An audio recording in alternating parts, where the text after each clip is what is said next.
శ్రీమాత్రే నమ. శ్రీ గురుభ్యో నమ. నమస్తేస్తు మహామాయే శ్రీపీఠేశ్వర పూజితే శంఖచక్రగదాహస్తే మహాలక్ష్మి నమోస్తే. శ్రీమాత్రే నమ. మరి కార్తీక మాసం పూర్తవుతుంది. మరి కార్తీక మాసంలో శివకేశవులు చక్కగా ఆరాధన చేశాము. ఆ శివుడి యొక్క అనుగ్రహాన్ని, అదేవిధంగా ఆ నారాయణ యొక్క అనుగ్రహాన్ని అందరం పొందాము. అయితే తర్వాత వచ్చే మాసం మార్గశీర్ష మాసం. ఈ మార్గశీర్ష మాసం చాలా విశేషమైనది. ప్రత్యేకంగా మార్గశీర్ష మాసంలో మహాలక్ష్మి ఆరాధన అనేది చాలా విశేషంగా చేయడం జరుగుతుంది.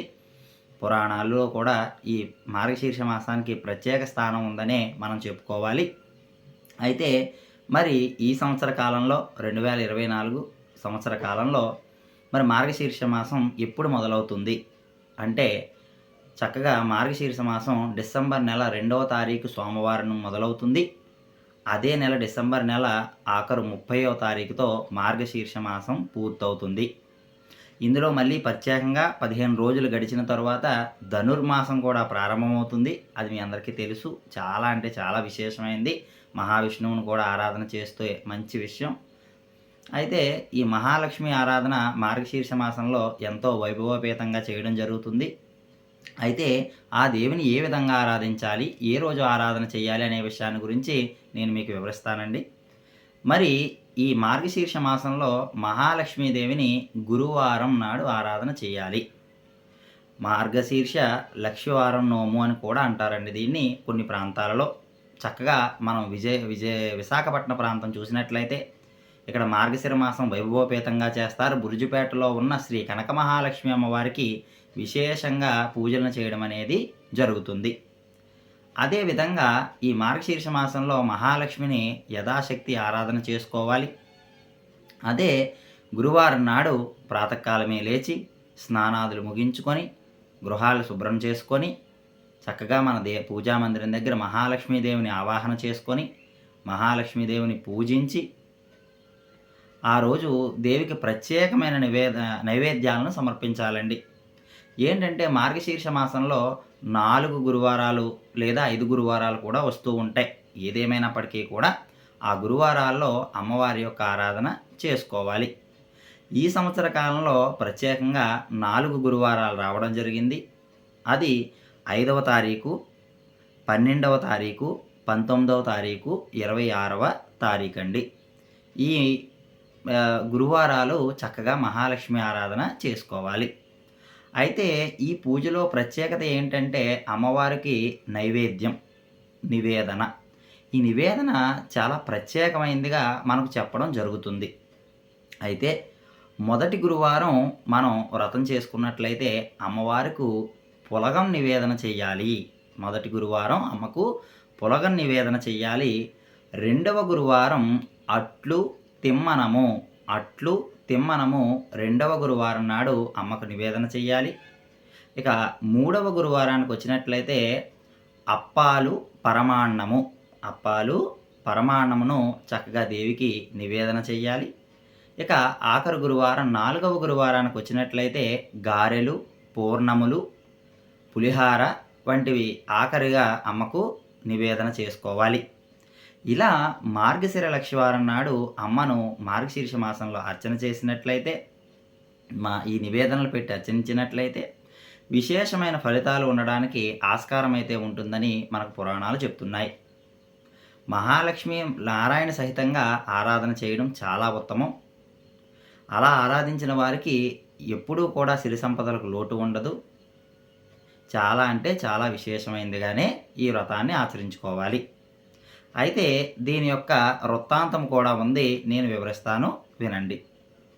పూర్వకాలంలో ఒక గ్రామంలో ఒక తల్లి ఉండేది. ఒక పాప ఉంటే ఆ తల్లి ఎంతో సంతోషంగా మహాలక్ష్మి ఆరాధన చేసుకునేది. అయితే కొంతకాలం తర్వాత ఆ తల్లి మహాలక్ష్మీదేవిని చేరుకుంటుంది. ఇక ఆ తల్లికి ఒక కుమార్తె ఉంటుంది. తండ్రి సవతి తల్లి ఉంటుంది. ఆ సవతి తల్లి ఈ కూతుర్ని పెంచుకుంటుంది. అయితే సవతి తల్లి రోజంతా కూడా పిల్లకు పని చెప్తూనే ఉంటుంది. అప్పుడు చిన్న బెల్లం ఇచ్చి పని చెప్తూ ఉంటే ఈ పాప మాత్రం చిన్న మట్టితో చిన్న మహాలక్ష్మీదేవి విగ్రహాన్ని చేసుకొని చక్కగా పెట్టుకొని ఆ తినడానికి ఇచ్చిన బెల్లాన్ని లక్ష్మికి నివేదన చేసేది. నివేదన చేసి ఆమె ఆ లక్ష్మిని పూజిస్తూ ఉండేది. అయితే యుక్త వయసు వచ్చింది. చక్కగా ఆ బాలకు వివాహం చేయడం అనేది జరుగుతుంది. వివాహం జరిగినప్పుడు ఆ బాలపాప ఈ లక్ష్మీదేవిని కూడా తన అత్తగారింటికి తీసుకువెళుతుంది. ఎప్పుడైతే ఈ పాప అత్తవారింటికి వెళ్ళిందో వీళ్ళు దారిద్ర్యంలో ఉండిపోవడం అనేది జరుగుతుంది. పుట్టింటి వాళ్ళు దారిద్ర్యంలో ఉంటారు. అప్పుడు ఈ పినతల్లి మనం ఉన్న దుస్థితిని గురించి మీ అక్కకు చెప్పిరా నాయనా అనేసి చక్కగా వాళ్ళ బాబును పంపిస్తుందండి ఆ అక్కగారింటికి. సరే తమ్ముడు వస్తాడు. తమ్ముడు వచ్చిన తర్వాత అక్కడ జరిగిన విషయాలన్నిటిని తెలుసుకొని ఆమె చక్కగా ఒక కర్ర తెప్పించి, ఒక వెదురు కర్ర తెప్పించి అందులో డొలకలాగా చేయించి, అందులో బంగారు నాణ్యాలు వేసి ఈ కర్రను జాగ్రత్తగా ఇంటికి పట్టుకు వెళ్ళమని చెప్తుంది. అయితే సరే అనేసి చక్కగా ఇంటికి పట్టుకెళ్ళే దారిలో మార్గమధ్యంలో ఒక చెట్టు దగ్గర పెట్టి వదిలేయడం జరుగుతుంది. ఆ కర్ర ఎవరో ఒకరు తీసుకొని వెళ్ళిపోతారు. తర్వాత ఇంటికి వెళ్ళావు ఏమీ తేలేదని తల్లి అడుగుతుంది. కానీ జరిగిన వృత్తాంతమంతా చెప్తాడు. అయితే మళ్ళీ అక్క దగ్గరికి వెళ్ళు నాయనా అని చెప్తే మళ్ళీ అక్క దగ్గరికి వెళ్తాడండి ఈ బాబు. అయితే అప్పుడు చక్కగా ఈవిడ కొత్త చెప్పులను ఒకటి తెప్పించి నాన్నగారికని చెప్పించి ఆ చెప్పుల నిండా వరహాలు పోసి ఇస్తుంది. అయితే మళ్ళీ పట్టుకొని వస్తాడు. మార్గమధ్యం వచ్చేటప్పటికి చక్కగా ఓ చెట్టు పక్కన పెట్టి పడుకుంటాడు. ఈలోగా ఎవరో చెప్పులు బాగున్నాయో అవి కూడా తీసుకొని వెళ్ళిపోతారు. అయితే తర్వాత ఇక మళ్ళీ ఉన్న పరిస్థితి ఏమీ మారలేదని తెలుసుకుంటుంది. తర్వాత చక్కగా మూడవసారి కూడా తల్లి మళ్ళీ పంపిస్తుంది. ఎప్పుడైతే మూడోసారి కూడా తల్లి పంపిస్తుందో అప్పుడు ఈయన చక్కగా ఒక మంచి గుమ్మడి పండును తెప్పిస్తుందండి అమ్మాయి. తెప్పించి గుమ్మడి పండును తీయించి లోపల కూడా మళ్ళీ వరహాలు పోస్తుంది. ఈ వరహాలు పోసిన గుమ్మడి పండును పట్టుకొని వెళ్తూ ఉంటాడండి. ఇలా వెళ్తూ వెళ్తూ ఊరు గ్రామానికొచ్చేటప్పటికి మార్గమధ్యంలో కాళ్ళు కడుక్కుందామని కోనేటిలోకి దిగి గుమ్మడి పండును పైన పెట్టి వెళ్తాడు. ఈలోగా దారిన పోయేవాడు పండు చాలా బాగుంది కదని అది కూడా పట్టుకొని వెళ్ళిపోతాడు. అప్పుడు కూతురు గ్రహిస్తుంది. ఏమని గ్రహిస్తుందంటే, అమ్మ మహాలక్ష్మి అనుగ్రహానికి నోచుకోవట్లేదు. ఈ మహాలక్ష్మి అనుగ్రహం నోచుకోవాలంటే మార్గశిర లక్ష్మీవారం అమ్మ చేత ఈ పూజ నేను చేయించాలని ఆలోచన చేసి పుట్టింటికి వెళ్ళాలని అత్తింటి వారింట్లో చెప్పి పుట్టింటికి వెళుతుందండి. పుట్టింటికి వెళ్ళి లక్షవార నోము చేయించడానికి అమ్మను సిద్ధం చేస్తుంది. అయితే రానే మార్గశిర లక్షవారం కోసం కూతురు తల్లి కూడా ఎదురు చూస్తూనే ఉంటారు. అయితే ఇక్కడ రానే వస్తుంది మార్గశీర్ష మాసం లక్ష్మీ వ్రతం చేయడానికి. చక్కగా వారం అయితే వస్తుంది. వ్రతాన్ని ఆచరించాలి. అయితే తల్లితో ముందే చెప్తుంది, అమ్మ రేపు మనం మార్గశిర లక్షవారం నోము నోచుకుంటున్నాం. నీవు తొందరపడి ఏమీ తినవద్దు, ఏమీ తాగవద్దు, చెయ్యవద్దు అని చెప్తుందండి. అయితే అప్పుడు తల్లి నేనేమైనా చిన్నదాన్నా నాకు తెలియదా అని అంటుంది. అయితే అప్పుడు ఏం చేస్తుందంటే చిన్నపిల్లలకు పొద్దున్నే లేచిన వెంటనే కూతురు చక్కగా సిద్ధమవుతుంది పూజకి మొదటి వారం. తల్లిని రాధా అమ్మని పిలిచేటప్పటికి చిన్నపిల్లలకు చల్ది పెడుతూ ఆ చల్ది ముద్దని ఒక ముద్దని ఆవిడ కూడా తింటుందండి. ఆ వారం నోము నోయడానికి ఆవిడకి అర్హత కోల్పోయింది. అయ్యో అమ్మ ఇంత పని చేసావా అని బాధపడుతుంది. ఆ వారం కూతురు మాత్రమే నోచుకుంటుంది నోము. తర్వాత రెండో వారం చక్కగా అమ్మ ఈ వారమన్నా పూజ చేసుకుందాం చక్కగా నువ్వు సిద్ధంగా ఉండు తల్లి అని చెప్తే పిల్లలకు తలకు నూనె పెడుతూ ఆమె కూడా తలకు నూనె పెట్టుకుంటుందండి. కాబట్టి ఆ వారం కూడా నోము అవ్వలేదు. తర్వాత మూడో వారం ఏమనుకుంటుందంటే అమ్మ నువ్వు ఇప్పటికే చాలా వారాలు 2 వారాలు అయిపోయాయి. ఇంక ఈ వారం కూడా నువ్వు చేయలేకపోతే వ్యర్థమవుతుందమ్మా అని ఆ తల్లిని ఒక గొయ్యి తీసి ఒక గంగాళం లాంటిది పెట్టి అందులో కూర్చోబెడుతుందండి. కూర్చోబెట్టి పూజ సమయం వచ్చేటప్పటికి నేను బయటికి తీస్తాను. తీసాక అప్పుడు నువ్వు పూజ చేసుకుందువు గాని అని చెప్తుందండి. ఎప్పుడైతే అలా చెప్తుందో అప్పుడు సరే అనేసి గంగాళంలో ఉంటుంది. కానీ ఈ పిల్లలు తిన్న అరటిపండు తొక్క ఎక్కడైతే పిల్లలు తినేసి ఆ అరటిపండు తొక్కను అలా గంగాళం దగ్గరికి విసురుతారండి. అప్పుడు ఆమె అది ఊసి పట్టక అంటే అంటారు కదా! ఏమి తోయక ఆ అరటిపండు తొక్కని తింటుందంటండి. ఇలా ఆ మూడో వారం కూడా వ్రతం అనేది ఆగిపోతుంది. ఇలా కూతురు 3 వారాలు చేసుకుంటుంది తప్ప తల్లి మాత్రం చేసుకోలేదు. అప్పుడు 4వ వారం వస్తుంది. అప్పుడు మహాలక్ష్మీదేవిని చక్కగా కూతురు ప్రార్థించి 4వ వారం ఏ విధంగా అయినా ఈ వ్రతాన్ని ఆచరింపాలని కూతురు యొక్క కొంగుకి తల్లి యొక్క కొంగును కట్టుకొని తిప్పుకుంటుంది.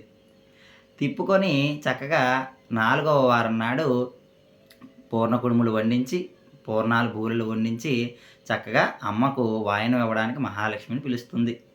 అయితే కూతురు వండిన పూర్ణములను బూరెలను మహాలక్ష్మి వాయనంగా తీసుకుంటుంది తప్ప తల్లి వండిన పూర్ణములను తీసుకోదు. అమ్మా, నా తల్లి ఏ తప్పు చేసినా కూడా మా తల్లిని క్షమించి నువ్వు వాయనం అందుకోవాలి తల్లి అని కూతురు మళ్ళీ అడుగుతుంది. అప్పుడు మహాలక్ష్మీదేవి ప్రసన్నమయ్యి, అమ్మా, నీవు చిన్నతనంలో ఉన్నప్పుడు నిన్ను చీపురుతో కొట్టేది నీ తల్లి. అందుకు నేను ఆమె పెట్టిన ప్రసాదములు గానీ, పూర్ణములు గానీ నేను స్వీకరించను అని చెప్తుందండి మహాలక్ష్మి. అందుకే ఆడపిల్లల్ని ఎప్పుడూ మనం చీపురుతో కొట్టకూడదు. ఎవరైనా కొట్టకూడదండి, పిల్లల్ని అసలు కొట్టకూడదు. కొన్ని కొన్ని మహాలక్ష్మి నియమాలు ఉంటాయండి. ఆ నియమాలను మనం అనుసరించుకోవాలి. గడప మీద కూర్చోవడం, గడపను తన్నుకోవడం, చీపుళ్ళతో తుడవడం, పైకి పెట్టడం, ఇట్లాంటివన్నీ కూడా కొన్ని నియమాలు మనం ఆచరించుకోవాలి. అట్లా అప్పుడు ఎప్పుడైతే చెప్తుందో అమ్మ తప్పయింది, ఈసారి నువ్వు క్షమించి అమ్మకు నువ్వు ప్రసన్నం కా అంటే అప్పుడు తల్లి యథాశక్తిగా నన్ను ఆరాధన చేయమని చెప్పు, నేను యథాశక్తిగా నేను ఆమెకు ఇవ్వాల్సింది ఇస్తానని అమ్మ సెలవిచ్చి వెళ్ళిపోతుంది. ఆ తర్వాత చక్కగా ఆమె తప్పు తెలుసుకున్న దానివై ఏం చేస్తుందంటే మార్గశీర్ష మాసంలో మహాలక్ష్మీదేవి ఆరాధన 4 వారాలు చేస్తుంది. 4వ వారం చక్కగా అమ్మకు పూర్ణ కుడుములు సమర్పిస్తుంది. అలా సమర్పించడం వల్ల ఆ లక్ష్మీదేవి ప్రసన్నమయ్యి తల్లి బిడ్డలనిద్దరినీ కూడా ఆశీర్వదిస్తుంది. ఇది మార్గశీర్ష మాసంలో లక్షివారం నాడు నోచుకునే వ్రత కథ. ఇది చాలా అంటే చాలా విశేషమైంది.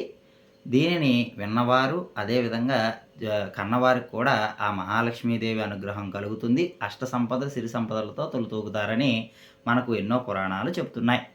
అయితే ఈ మహాలక్ష్మి ఆరాధనలో కొన్ని నియమాలు కూడా ఉన్నాయి. మార్గశీర్ష మాసంలో లక్షవారం నోము నోచుకునేవారు ఆ రోజు ఉదయం తల అంటుకోకూడదు. ఈ నియమాన్ని తప్పనిసరిగా పాటించాలి. ఆ రోజు ముందు రోజు రాత్రి తలను అంటుకోవాలి. పొద్దున్న మాత్రం తల అంటుకోకూడదు. ఉత్తిగా తలమేంచి నీళ్లు పోసుకోవాలి. నూనె అంటుకోరాదు, నూనె రాసుకోరాదండి. ఆ రోజు నూనె పెట్టుకోకూడదు తలకి. కుదిరినంత వరకు అసలు దువ్వెన కూడా పెట్టరాదు. దువ్వెన కూడా మనం పెట్టరాదు. తలలో దువ్వెన కూడా పెట్టరాదు. మహాలక్ష్మిలాగే మనం ఎప్పుడూ విధంగా ఉండే కన్నా మనం పూజ విధానంలో ఎలా చేసుకుంటామో అలా సిద్ధమై ఉండాలి. అమ్మ పూజ కాబట్టి చక్కగా చీరను కట్టుకొని చక్కగా పువ్వులు అవి పెట్టుకొని మహాలక్ష్మిలాగా సిద్ధమయ్యి అమ్మ ఆరాధన చెయ్యాలి. మహాలక్ష్మి ఆరాధన చేసేటప్పుడు విశేషమైనది అలంకరణ. అలంకరణ మనం కూడా అలంకరణ చేసుకోవాలి. లక్ష్మికి అలంకరణ చెయ్యాలి, మనం కూడా అలంకరణ చేసుకోవాలి. దీన్ని దృష్టిలో పెట్టుకొని మీరందరూ చేసుకోవాలి. అయితే ఆ రోజు బట్టలు ఉతకడం కానీ ఇత్యాదివేదీ చేయరాదు. దులపడం కానీ, ఇల్లు సదరడం కానీ ఇట్లాంటివేమీ మనం చేయకూడదు. ఇల్లు దులపడం అట్లాంటివేమీ చేయకూడదు. బట్టలు కూడా ఉతకకూడదు ఆ రోజు. నియమానుసారంగా చేసుకునేవారు చక్కగా ఈ నియమాలను పాటించుకున్నట్లయితే మహాలక్ష్మి అనుగ్రహం కలుగుతుందండి. లేదు స్వామి, మేము అంతగా చేసుకోలేము, ఏదో మహాలక్ష్మికి మీరు చెప్పారు కాబట్టి ఒక దీపం పెట్టుకుంటామంటే ఆ రోజు చక్కగా వ్రతాన్ని ఆచరించకపోయినా మార్గశిర లక్షవారం పూజ అయినా చేసుకోండి. యథాశక్తి అమ్మను ఆరాధన చేయండి. మనకు ఎందుకంటే ఆ దేవి ఆరాధన చేతనే మనకు విశేషమైన ఫలితాలు రావడానికి ఆస్కారం అయితే ఉంటుంది. కాబట్టి మహాలక్ష్మి ఆరాధన చేసుకోండి. మార్గశీర్ష మాసంలో విశేషమైన ఫలితాలను పొందండి. శ్రీమాత్రే నమః.